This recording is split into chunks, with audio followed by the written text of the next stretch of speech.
Meron bang pagkakataon ni Eric, yung legally adopted, di ba parang meron siya yung biggest share, pero legally adopted siya. Okay, this is what happened to us and with regards to my sister Nicole. Because Nicole was legally adopted. Tapos lahat kaming magkakapatid, illegal.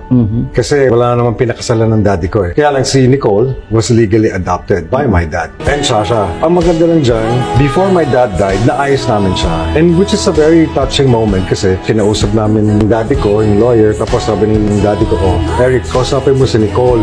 Kasi nung time na yun, ako yung pinapakausap na niya eh. Pakita mo itong paper sa kanya, explain mo sa kanya na ang wishes ko, sana pantay-pantay. So, pinunta ko si Nicole, sabi ko, this is a paper saying that you legally will get 50% and then another certain percentage with the other 50%.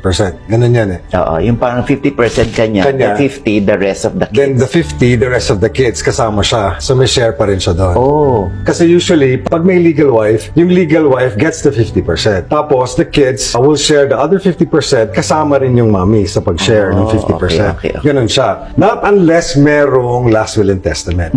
So, nangyari doon, pinunta ko si Nicole, sabi ko, Nicole, this is what daddy wants. Sinasabi dito sa paper na to na pagka pinirmahan mo to, hindi ka maghahabol when daddy dies. You know what my sister said? That's why I was so touched and I'm really blessed to have a sister like her. Kasi mga kapatid ko naman mababait. Sabi niya talaga sa, Kuya, I'm so blessed to be part of this family. Of course, I'm gonna sign it. So, pinirmahan niya. So, parang na-touch ako talaga ng sobra sa gesture ni Nicole. Pero may hangganan naman yan eh. Kasi she can always contest that. Pwede niyang i-backtrack yun. But she did not. Malaking bagay sa kanya na Naging ang tatay niya si Dolphy. Yes. So, yun ang sinabi niya. Exact words ni Nicole. I'm so blessed to be part of this family. Of course, Kuya, I am going to sign. Touch na touch ako. Teary-eyed pa nga ako na.